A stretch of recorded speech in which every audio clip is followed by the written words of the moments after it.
ठीक है, नेक्स्ट चीज,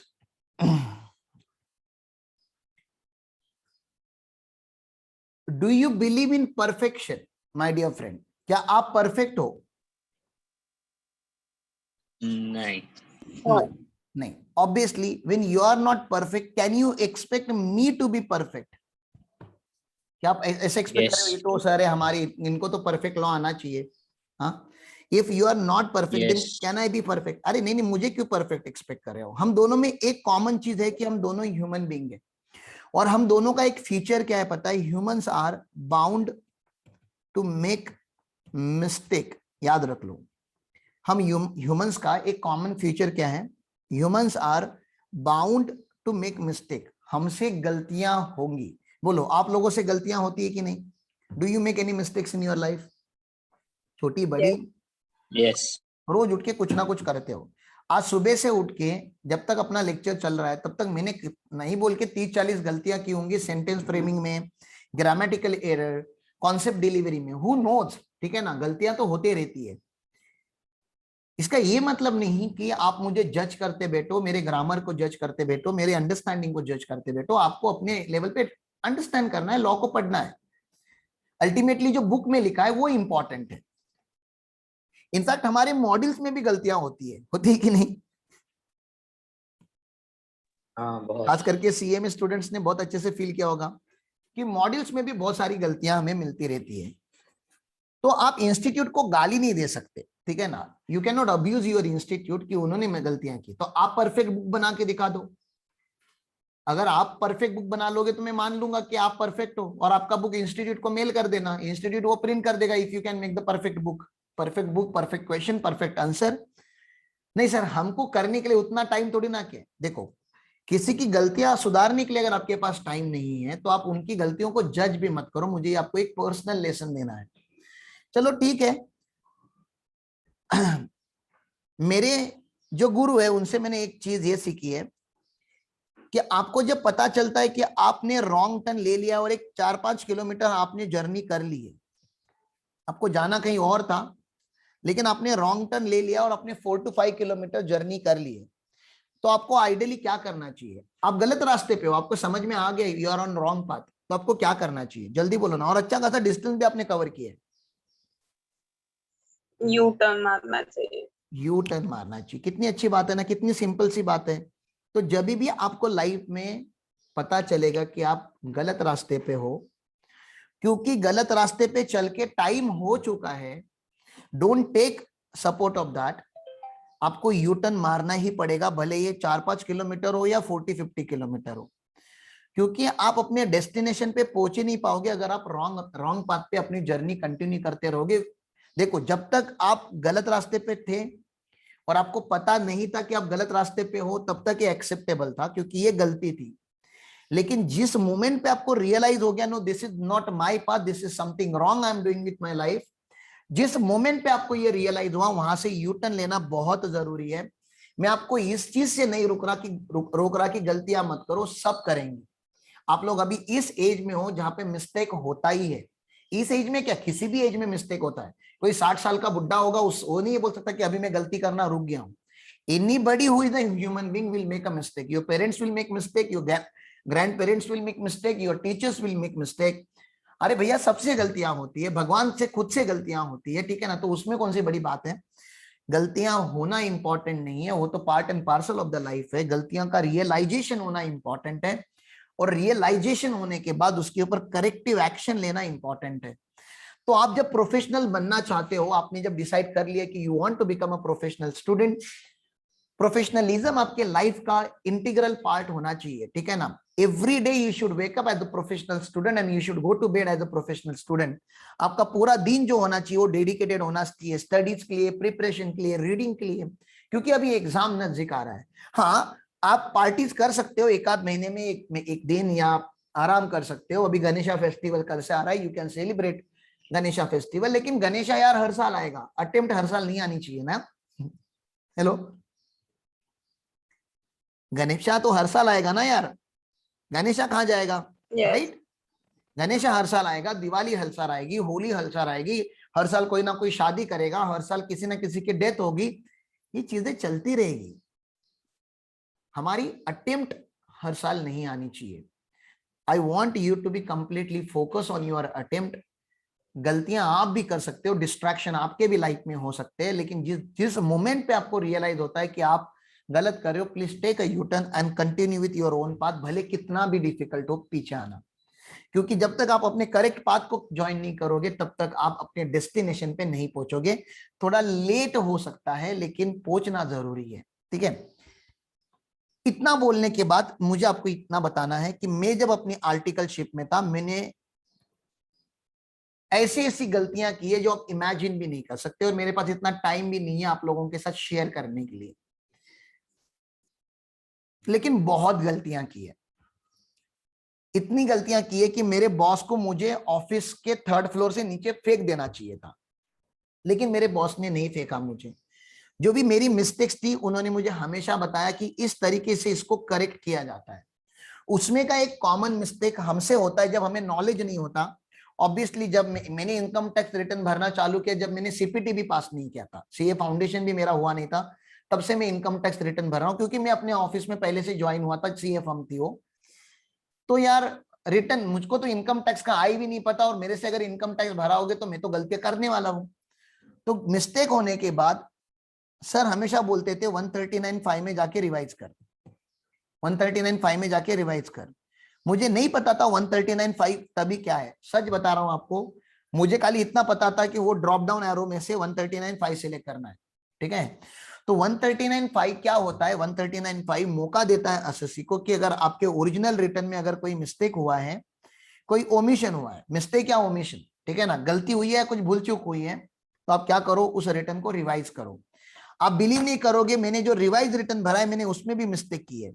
तो बोलो फिर क्या करना चाहिए?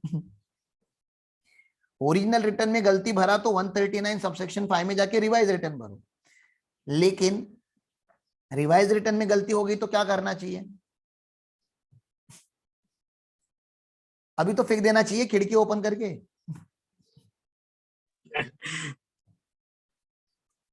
लेकिन मेरे बॉस ने नहीं फेंका मुझे, इसलिए मैं आज चार्टर्ड अकाउंटेंट हूं और आप लोगों को पढ़ा रहा हूं। फेंका नहीं उन्होंने मुझे, उन्होंने बोला बेटा रिवाइज रिटर्न भी रिवाइज होता है।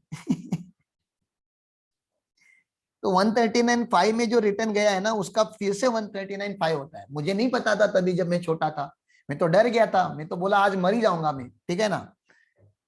आप बिलीव नहीं करोगे, डर के मारे मैंने इस रिटर्न में भी गलती की है, मैंने रिवाइज रिटर्न में भी गलती की है। मतलब this is 3rd return in which I made a mistake. Original return में गलती थी तो रिवाइज रिटर्न भरा, रिवाइज रिटर्न में गलती की तो फिर से रिवाइज रिटर्न भरा, इसमें भी गलती की, फिर सर के पास गया, फिर सर ने बोला बेटा कोई टेंशन नहीं है, फिर से रिवाइज कर लो। तो मुझे आपको क्या पूछना है, मैक्सिमम कितनी टाइम आप रिवीजन कर सकते हो?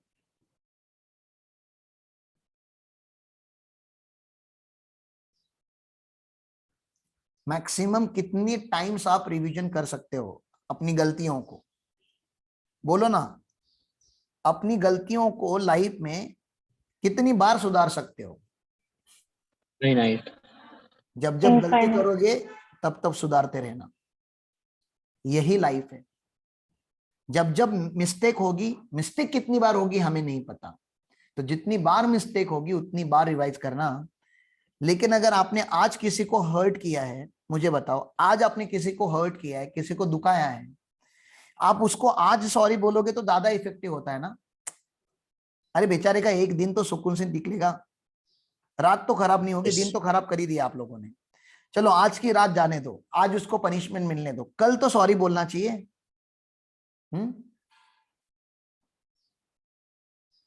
मतलब मुझे क्या बताना है आप लोगों को, जब आपकी गलती आपको रियलाइज हो जाती है तो जितने जल्दी हो सके उतने जल्दी करना चाहिए ना, टाइम बाउंड होना चाहिए। ऐसे तो नहीं ना किसी को 10 साल के बाद मिलोगे और बोलेगे 10 साल पहले जो गलती हुई थी उसके लिए सॉरी। उसका क्या सेंस है? Does it make any sense? No. गलतियों को No. सुधारने का भी टाइम लिमिट होना चाहिए। आज आप गलती करो और आप 4 साल के बाद उसको सुधारने के लिए बैठो तो नहीं होगा। तो गवर्नमेंट ने बोला भैया, अगर आपको पता चलता है, अगर आपको पता चलता है, डिस्कवर होता है क्या, एनी ओमिशन या रॉन्ग स्टेटमेंट, जो बोनाफाइड इन नेचर है। बोनाफाइड मतलब जेन्युइन है, फ्रॉड की बात नहीं कर रहे हम लोग यहाँ पे। तुम फ्रॉड करो रिवाइज रिटर्न भरो ऐसा नहीं चलेगा, नहीं नहीं नहीं। Bonafide in the return, he can revise his return under section 139। Sir कब कर सकता है? Before the end of the relevant assessment year या before completion of regular assessment which ever is earlier. आपको नहीं लग रहा ये आपने पहले भी कभी तो पढ़ा था? अरे टाइम लिमिट ऐसा ही आपने पहले भी कभी पढ़ा था ना, अभी थोड़े टाइम पहले।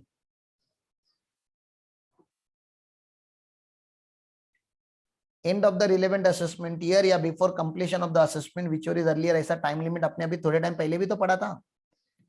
139 Yes. का और 139.5 का टाइम लिमिट सेम है।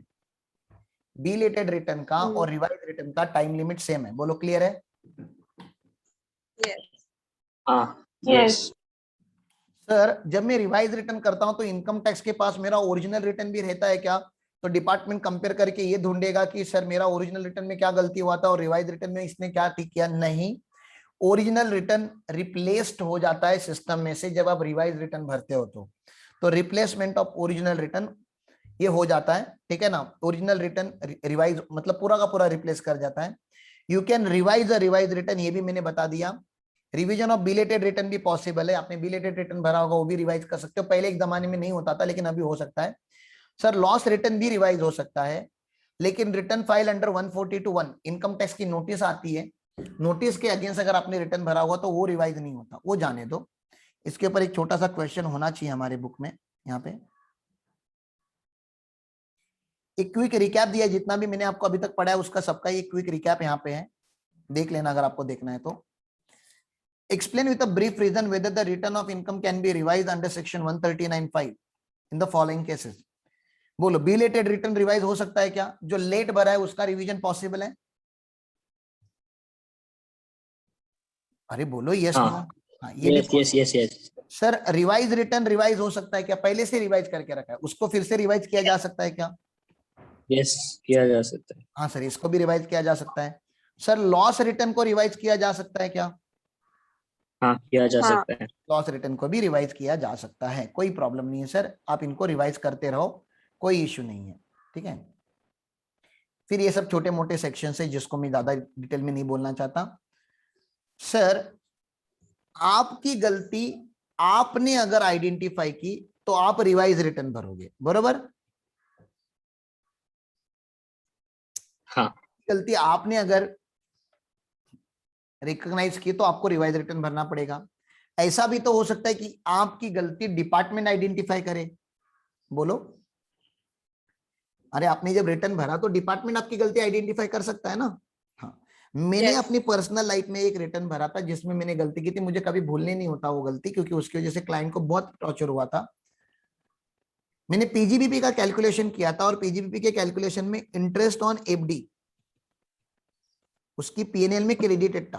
अभी इंटरेस्ट ऑन एफडी कौन से हेड का इनकम है? IFOS। आईएफओएस का है। तो जब हम पीजीबीपी का कैलकुलेशन करते हैं तो इसको लेस करेंगे ना हम लोग। पीजीबीपी का जब हम यस कैलकुलेट करते हैं तो इसको लेस करेंगे, ठीक है ना। इसको यहां से लेस करने के बाद आईएफओएस में इसका सेकेंड इफेक्ट जाना चाहिए था ना। आईएफओएस का शीट अलग होता है, पीजीबीपी का शीट अलग होता है। आपको पता है मैं ड्यू डेट के पहले रिटर्न भरते हो तो गलती से क्या हो गया मेरा, मैंने यहां से माइनस तो किया पीजीबीपी में से, लेकिन आईएफओएस में लिखना भूल गया। समझा मैंने क्या किया? जेन्युइन सा मिस्टेक है ना। हाँ ऐसा मेरे से यस गलती हो गया, किससे भी हो सकता था, मेरे से भी हो गया और मुझे पता भी नहीं चला। मैंने उसका टैक्स वगैरह भर के रिटर्न फाइल कर दिया और हमारा जो असेसी है उसको फिर नोटिस आया सेक्शन 139(9) का। ये नोटिस आता है पहले 139(9) का। इस नोटिस में लिखा जाता है कि सर आपके रिटर्न में डिफेक्ट है, आपने जो रिटर्न भरा है वो डिफेक्टिव है, उसमें कुछ गलती हुई है। और आप बिलीव नहीं करोगे डिपार्टमेंट क्या गलती हुई है वो भी लिखता है, क्या डिफेक्ट है वो भी लिखता है और उसका सॉल्यूशन भी लिखता है कि सर ये डिफेक्ट हुआ है, ये सॉल्यूशन इसका करना चाहिए आपको। ये दोनों लिख के आपको नोटिस देता है। कितना अच्छा डिपार्टमेंट है। अच्छा है ना। डिफेक्ट गलती हाँ। भी बताता है और गलती कैसे सुधारनी है वो भी बता देता है, क्योंकि डिपार्टमेंट है यार, इसका रिस्पॉन्सिबिलिटी बनता है।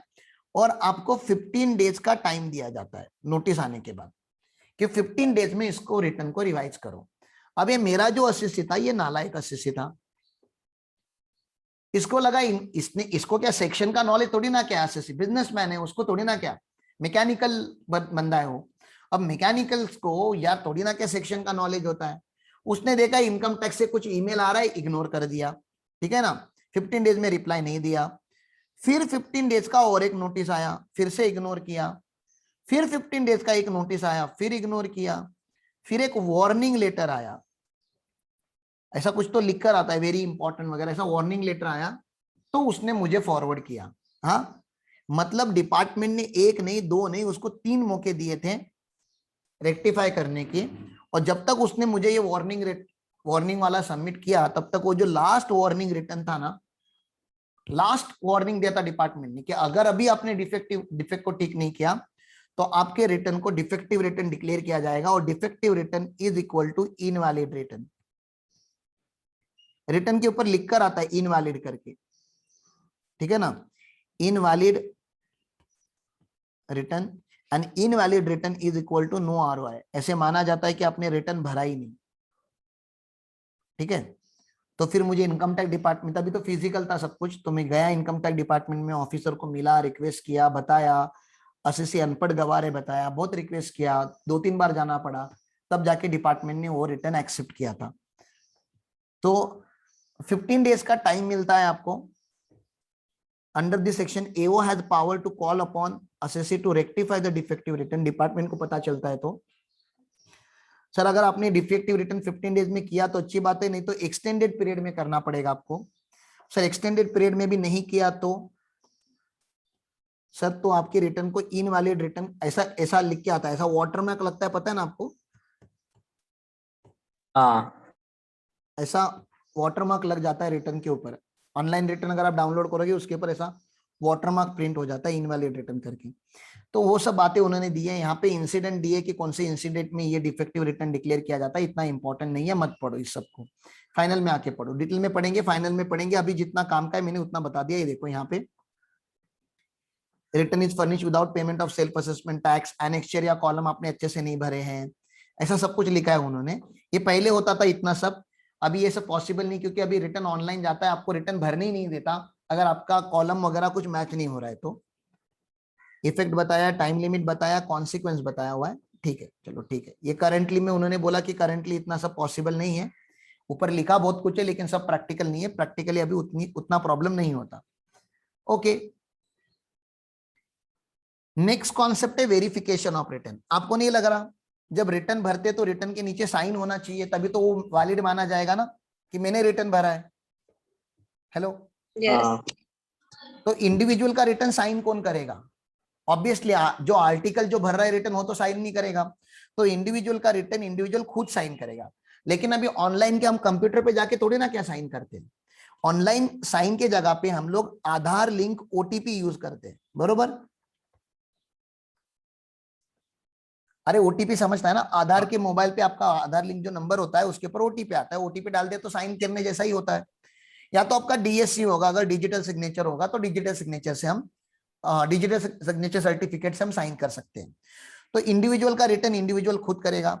लेकिन अगर इंडिविजुअल इंडिया में नहीं है, बाहर है, और वहां पे उसके पास एक्सेस नहीं है, तो उसने जिसको पावर ऑफ अटॉर्नी देके गया इंडिया में, वो रिटर्न उसका साइन करेगा। सर अगर इंडिविजुअल मेंटली इनकैपेसिटेड है, आपने कॉन्ट्रैक्ट एक्ट पढ़ा होगा तो ऐसा होगा ना कि जो अनसाउंड माइंड है वो कॉन्ट्रैक्ट साइन नहीं कर सकता, पढ़ा है कि नहीं? हाँ, हाँ, कैपेसिटी ऑफ। तो उसका कोई ना कोई तो लीगल गार्डियन होगा, वो गार्डियन उसके बिहाफ पे रिटर्न साइन करेगा। और सर अगर माइनर वगैरह है तो लीगल गार्डियन के हिसाब से साइन किया जाएगा। किसी भी रीजन के लिए अगर वो रिटर्न नहीं भर पा रहा है तो sir person duly authorised by him नील साइन द रिटर्न। एचयूएफ होगा तो इन जनरल कर्ता को साइन करना चाहिए, लेकिन कर्ता 94 ईयर ओल्ड है सर, उसके हाथ कांपते, वो बेचारा कहां से भी साइन करेगा। तो हमने बोला any other adult member of the family. इसके ऊपर क्वेश्चन क्या पूछा गया इंस्टीट्यूट ने कि any other adult male member of the family. बोलो, मेल मेंबर लिखा है क्या यहाँ पे कहीं किधर भी? नहीं। अरे अभी नारी शक्ति को इक्वल राइट मिल गया ना हिंदू अनडिवाइडेड फैमिली में, जो लवंडे कर सकते हैं वो सारा नारी भी कर सकती है। तो इक्वालिटी है, अभी हमें कोई प्रॉब्लम नहीं है, मेल या फीमेल। हाँ अडल्ट होना चाहिए क्योंकि माइनर साइन नहीं कर सकता।